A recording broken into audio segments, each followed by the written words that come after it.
সর্বপ্রথম সকল যারা রিপোর্টার যারা এসেছেন সকলকে ধন্যবাদ জানাই। আপনারা লাস্ট কয়েক বছর ধরে এই নতুন খেলাটিকে এত সুন্দরভাবে এগিয়ে নিয়ে যাচ্ছেন বা আপনারা খবর করছেন তার জন্য। এবং আমাদের খেলাটি ছিল এটা স্টেট খেলা, 8 west Bengal state savate championship. এবং আমাদের hidden hands martial arts academy থেকে আমরা প্রত্যেক বছর বর্ধমানকে রিপ্রেজেন্ট করি। আমাদের লাস্ট 2 বছর ধরে আমরা বর্ধমানকে রিপ্রেজেন্ট করছি এবং এবছর 8 জন পার্টিসিপেট করে এই স্টেট চ্যাম্পিয়নশিপে এবং গত 20 তারিখে এটাই হয়। 8 জনের মধ্যে 8 জনাই মেডেল পেয়েছে এবং আমাদের টোটাল মেডেল 10টি হয়েছে। 6 জন গোল্ড মেডেল পেয়েছে, মানে 6টি গোল্ড হয়েছে, 3টি সিলভার হয়েছে এবং 1টি ব্রোঞ্জ হয়েছে। কে কে পেয়েছে ওরা? নাম হচ্ছে আমি নিজে এখানকার ট্রেনার। আমার নিজের 2টো বিভাগে ছিল, আমি নিজে 2টো গোল্ড পেয়েছি। শেখ আসাদ পেয়েছে গোল্ড, কন্যা দাস পেয়েছে গোল্ড, রণবীর বারিক একটা গোল্ড একটা সিলভার, ইভান মুন্সি একটা গোল্ড পেয়েছে, তারপরে আছে পিয়ালি চৌধুরী ও সিলভার পেয়েছে, ইমরান কায়ুম একটা সিলভার পেয়েছে এবং বিশাল প্রধান একটি ব্রোঞ্জ পেয়েছে। কম্পিটিশনটা কি এই ওয়েস্ট বেঙ্গলে হয়েছিল না বাইরে? ওয়েস্ট বেঙ্গলে হয়েছিল, যাদবপুর ইউনিভার্সিটির যে ওপেন এয়ার থিয়েটারটা আছে ওই যাদবপুর ইউনিভার্সিটির ভেতরেই হয়েছিল। একের পর এক সাফল্য কি বলবেন? দেখুন, জিনিসটা হচ্ছে যে আমরা জানি যে আমাদের বেঙ্গলে বলুন বা ইন্ডিয়াতে বলুন, মানে কিছু গুটি কটা খেলাকেই বেশি প্রাধান্য দেওয়া হয় বা প্রাধান্য পেয়ে থাকে তাদের মেন স্ট্রিম ব্রডকাস্টিংয়ের জন্য বা এর জন্য।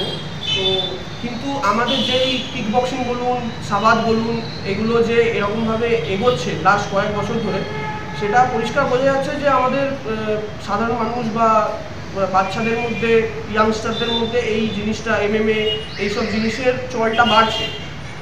তো এই জিনিসটা আশা করছি পরবর্তীকালে এরকম একটা জায়গা নেবে যেখানে এখান থেকে কেরিয়ার বানানোর একটা জায়গা তৈরি হবে।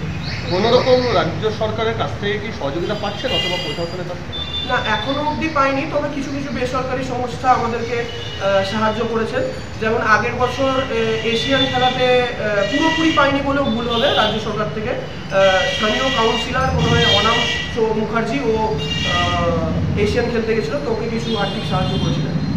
এবারে কটা টিমের মধ্যে খেলা হয়েছে? কটা টিমের মধ্যে ছিল? আমাদের সবকটা ডিস্ট্রিক্ট যারা যারা আছে, তো টোটাল সব ডিস্ট্রিক্টই এই এশিয়ান এই স্টেট চ্যাম্পিয়নশিপটা এসেছিল এবং সেখানে আমাদের ধরুন যে বড় বড় টিম আছে, নর্থ 24 পরগনা, মুর্শিদাবাদ, কলকাতা, হাওড়া, বর্ধমান, নদিয়া, তারপরে বহরমপুর থেকে এসছে, তারপরে এদিকে আপনার দক্ষিণ দিনাজপুর, আরও যারা যারা বিভিন্ন ডিস্ট্রিক্ট থেকে এসছে। তো মোটামুটি এক একজনাকে 2-3টে করে ফাইট করতে হয়েছে। তারপরে তার উঠেছে বিশালের অনেক কটা ফাইট ছিল, প্রায় 10টা-12টা ওদের ক্যাটাগরি ছিল। তো ও ফাইট করে সেমিফাইনালে উঠে ওখানে ও ব্রোঞ্জ পেয়েছে। বাকি আরও যারা যারা গোল্ড পেয়েছে তাদেরকে 1-2 করে ফাইট করতে হয়েছে, 3-4টে এরকম অনেকজনের ফাইট হয়েছে। এই স্টেট খেলার পর কি ন্যাশনালের সুযোগ পেয়েছেন আপনারা? হ্যাঁ, আমাদের যারা যারা এখানে মেডেলিস্ট পেয়েছে তাদের মধ্যে কিছুজন যাবে ন্যাশনাল। আমাদের 5, 6, 7 ন্যাশনাল আছে অক্টোবরে, 5, 6, 7 চণ্ডীগড়ে মোস্ট প্রবাবলি হবে। তো আমরা হিডেন হ্যান্ডস থেকে আমরা যাব। এই একের পর এক সাফল্য তথা বর্ধমান শহরকে আজ গর্ববোধ করছো তোমরা? হ্যাঁ, দেখুন, আমি লাস্ট 3 বছর ধরে খেলাটির সাথে যুক্ত এবং আমি লাস্ট 3 বছরে 3বার আমি এশিয়ান করেছি, 1বার সাউথ এশিয়ান, আর লাস্ট 3 বছরের আমি ন্যাশনাল চ্যাম্পিয়ন। আর 3বার এশিয়ানেই আমার মেডেল আছে, 2বার ব্রোঞ্জ, 1বার সিলভার, আর সাউথ এশিয়ানেও আমার গোল্ড মেডেল আছে। তো আমি যে এতজনকে, মানে এখান থেকে 8 জন বলুন 7 জন বলুন, আগে আমরা 3-4 জন যেতাম, প্রথম 1-2 বছর গেছি 3-4 জন। এই বছর যে এতজন গেছি আমরা, এটাই আমার পক্ষে মানে বিশাল খুশির যে এতজনা ইন্টারেস্ট দেখিয়েছে এখানে বর্তমানের মধ্যে। কারণ খেলাটাই খুব নতুন, মানে আমরা UFC বলতে খুব গুটি কয়েক লোকজন জানি, মিক্সড মার্শাল আর্টস খুব গুটি কয়েক লোকজন জানি, সবাই আমরা সেলফ ডিফেন্স বলতে কিছু কিছু মার্শাল আর্টস চিনি, কিন্তু এখানে অনেক মার্শাল আর্টস আছে যেগুলো প্র্যাকটিক্যাল, স্ট্রিট ডিফেন্সে সব কিছুতে এবং গেমেও পার্টিসিপেট করা যায়। শুধু গেমে পার্টিসিপেট করলে যে মানে শুধু গেমই খেলা হবে সেটা নয়, সেলফ ডিফেন্সটাও তাদের তৈরি হয়, স্কিল ডেভেলপমেন্ট হয়। তো সেইখানে যে তারা, আমার স্টুডেন্টরা যে এত ভালো পারফরমেন্স করছে, এটা তো আমি খুবই। এই খেলার পর কোনো রকম চাকরির কি সুবিধা আছে? দেখুন, আমরা যতটুকু জানি যে এই যে সার্টিফিকেটগুলো পাওয়া যাচ্ছে, আমরা স্টেট লেভেলে বলুন বা ন্যাশনাল লেভেলে বলুন, তো আমি আপনাকে সার্টিফিকেট দেখাবো। আমাকে ডিস্ট্রিক্ট ম্যাজিস্ট্রেট অফিস থেকে আমাকে রেকগনাইজ করেছে আগের বছর ইয়েতে 26 জানুয়ারি যে প্যারেডটি হয় পুলিশ লাইন ইয়েতে, সেখানে আমাকে ডিস্ট্রিক্ট ম্যাজিস্ট্রেট অফিস থেকে রেকগনাইজ করেছে আমাদের গেমকে, আমাকে এবং আমার যে অ্যাচিভমেন্ট আছে সেগুলো। এবং বেলডাঙাতে একজন মুর্শিদাবাদ বেলডাঙায় একজন এই স্টেটের গোল্ড মেডেলের সার্টিফিকেট দেখিয়ে ইন্টারভিউতে তার অনেক নাম্বার পেয়েছে। তো সার্টিফিকেটগুলোতে অবশ্যই এগুলো ইন্টারভিউতে বলুন ক্র্যাক করতে অনেক সুবিধা দিচ্ছে। একদিকে দেখা যাচ্ছে যে যুবকরা মানে এইসব বাজে জায়গায় চলে যাচ্ছে, তারা যদি এইসব ইয়ের সঙ্গে যুক্ত হন বা তাদের বাড়ির লোক যদি এইসব জিনিসে যুক্ত করেন, সেখানে কিন্তু তাদের যে বাজে দিকটা আছে সেখান থেকে বেরিয়ে আসার একটা প্রবল সম্ভাবনা আছে। এবং তাদের কারণ জিনিসটা হচ্ছে শুধু আমাদের এটা ফিজিক্যাল এক্সারসাইজ নয়, আমাদের একটা মানসিক একটা এক্সারসাইজও হয়, মেন্টাল ফিজিক্যাল দুটো, মানে মাসেল মাইন্ড কম্বিনেশন যেটা আমরা বলি। তো সেই জিনিসটা যদি থাকে আমাদের একটা ডিসিপ্লিনের মধ্যে থাকি আমরা, তো সেই ক্ষেত্রে তারা অবশ্যই এই জিনিসগুলো থেকে বেরিয়ে আসতে পারবে। এবং আমি চাইবো যেন যত সংখ্যক লোক বা ইয়াংস্টাররা এইটার সঙ্গে যুক্ত হয়, যাতে যেন ওই বাজে দিক, সমাজের যে বাজে দিকটা থেকে তারা যেন যুক্ত না হতে পারে। এবারে ন্যাশনালে কোন দেশে খেলছেন? ন্যাশনাল আমাদের ইন্ডিয়াতেই হচ্ছে, চণ্ডীগড়ে হচ্ছে। হ্যাঁ, আর এশিয়ানটা মোস্ট প্রবাবলি নেপালে হবে পরের বছর হবে। আপনার নাম বলছি? আমার নাম দীপাঞ্জন দাস, আমি বর্ধমান সাবাত অ্যাসোসিয়েশনের জেনারেল সেক্রেটারি। আমার সাথে আছে বর্ধমান সাবাত অ্যাসোসিয়েশনের প্রেসিডেন্ট। আমি কারেন্টলি রিসেন্টলি আমাকে টেকনিক্যাল ডিরেক্টর বানানো হয়েছে ওয়েস্ট বেঙ্গল সাবাত অ্যাসোসিয়েশনে, এবং আমি মেম্বার অফ ইউথ কমিশন সাবাত। লড়াই করার প্রবণতা মানুষের জন্ম থেকেই থাকে। এই মার্শাল আর্টের মাধ্যমে এই লড়াই করার প্রবণতা আমরা খেলাধুলার মধ্যে প্রতিফলিত করার চেষ্টা করি। তো টেকনিক্যালি সাউন্ড হচ্ছে দীপান্বেশ। আমি ছাত্রদের জন্য গর্বিত, এর জন্য আমার এখানে আজকে আসা।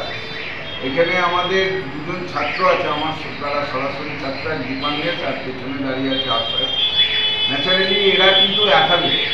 দীপান্বেশ জেলা স্তরে 100 মিটারে 3rd পজিশন পেয়েছিল এবং সুনামের সাথে স্কুল লেভেলে ফুটবলটা খেলেছে। আশাদও তাই অ্যাথলেট এবং তারা আবার ফুটবল খেলোয়াড়। তো স্বাভাবিকভাবে বোঝা যাচ্ছে যে যারা এই মার্শাল আর্টে আসবে তারা শুধু এই মার্শাল আর্টের মধ্যেই সীমাবদ্ধ থাকবে না, তারা অন্যান্য খেলাতেও পারদর্শী হবে। কতজন ছাত্র আছে আনুমানিক আপনার এই মুহূর্তে? এই মানে আমি মার্শাল আর্টের ছাত্রের কথা বলছি না, আমি আমার যেহেতু এরা আমার একটি ইংরেজি মাধ্যম স্কুলের ছাত্র, বর্তমান স্কুল মডেল স্কুলে। তো তাদের আমাদের এরা দুজনই হচ্ছে আমার স্টুডেন্ট, আর আমার ছাত্রের বাদ বাকি সবাই হচ্ছে। এবারে কোন ইউনিভার্সিটি থেকে ওরা জয়লাভ করেছে? না, ইউনিভার্সিটিতে এখনো এই খেলাটা যাদবপুর করা হয়নি, কিন্তু ইউনিভার্সিটি লেভেলেও এখন এই খেলাটাকে ইনক্লুড করা হয়।